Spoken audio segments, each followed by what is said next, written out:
Olá, seja muito bem-vindo ao canal da Editora Letraria.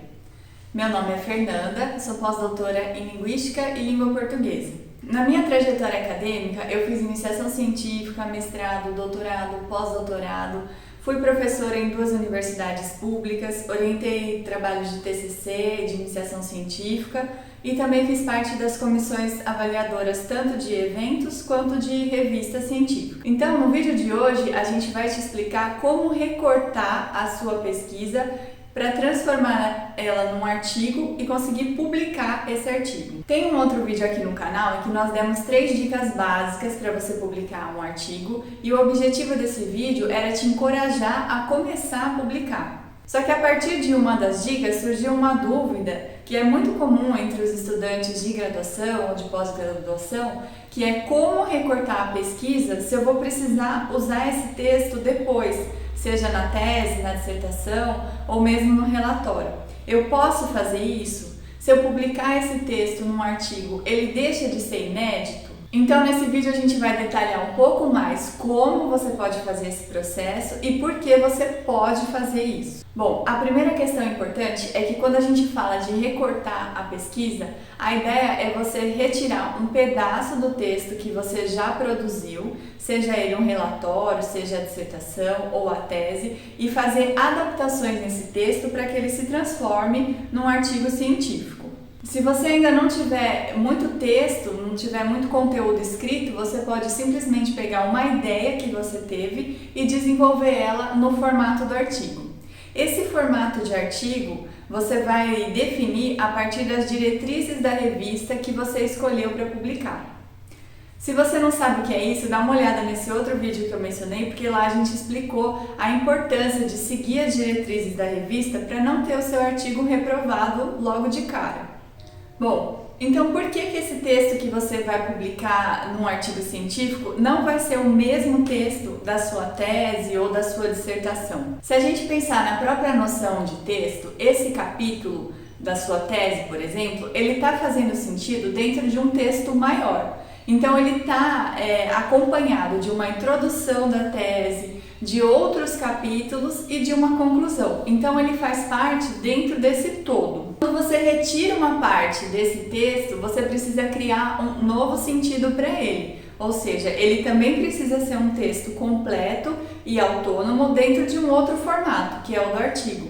Então você vai precisar criar uma nova introdução para esse texto, desenvolver um pouco mais as ideias que você já expôs ali e fazer uma conclusão específica para aquele texto. É como se a gente pensasse numa casa, né? A casa completa tem vários cômodos e cada um desses cômodos tem uma porta, uma janela e as 4 paredes. Mas a gente também tem esse conjunto maior de 4 paredes, portas e janelas que é da casa. Então esse texto que você retira do seu trabalho é como se você retirasse um cômodo.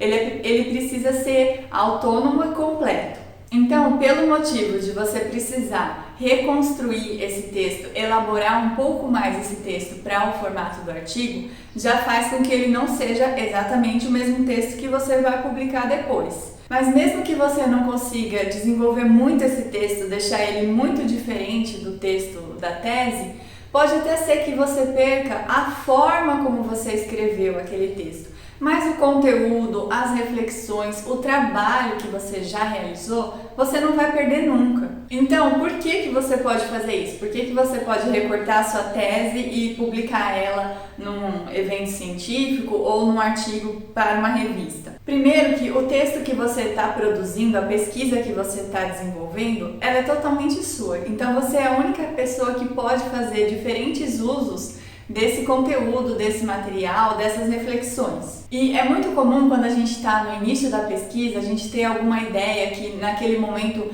parecia brilhante e a gente acha que aquilo já vai resolver o nosso trabalho e que a gente não pode perder aquela ideia, não pode queimar ela publicando num artigo, porque depois lá na frente talvez a gente não tenha mais o que falar sobre isso. E se a gente está no final também da pesquisa, perto de defender, perto do exame de qualificação, a gente também tem medo de publicar um artigo e aí esse texto deixa de ser inédito. Só que aí tem uma questão muito importante que, vamos dizer assim, seria um mito do ineditismo. Esse mito tem 2 pontos principais. O primeiro é você achar que não é possível escrever a mesma coisa de outras maneiras. Porque existem inúmeras formas de desenvolver a mesma ideia em diferentes textos, de diferentes maneiras. E a segunda questão mais grave assim desse mito do ineditismo é você achar que quando você terminar a sua pesquisa, você vai estar pensando a mesma coisa que você pensou quando escreveu ou publicou aquele artigo científico. E por que esse segundo aspecto eu disse que é o mais grave? Porque quando a gente fala em pesquisa científica, em desenvolvimento da ciência, em construção do conhecimento, a gente está falando em processos de reflexão, de hipóteses, de experimentos, mas também de negação daquilo que a gente descobriu. Então a gente costuma dizer que os resultados a que a gente chegou, eles são definitivos até aquele momento, dentro daquele contexto. Então a gente só consegue construir o conhecimento quando a gente consegue superar aquilo que em outro momento, inicialmente, a gente achou que era a verdade absoluta. E essa ideia de verdade absoluta, ela não é muito válida, porque a pesquisa científica, ela não é estática, ela não está parada, ela está sempre em andamento, a gente está sempre descobrindo coisas novas. Então, aquelas ideias que você apresentou no artigo, elas podem ser questionadas, lógico que com método, com experimento, com demonstração, mas elas podem ser questionadas por você mesmo. Você mesmo vai amadurecer o seu trabalho, a sua pesquisa e perceber que talvez aquilo não era exatamente um resultado mais adequado para o seu trabalho. Ele era naquele momento que você publicou, naquele ponto da pesquisa que você estava, mas não quer dizer que lá no final você vai achar a mesma coisa que você achou no início. Então, nesse sentido, a gente até se pergunta, então quando que uma pesquisa termina?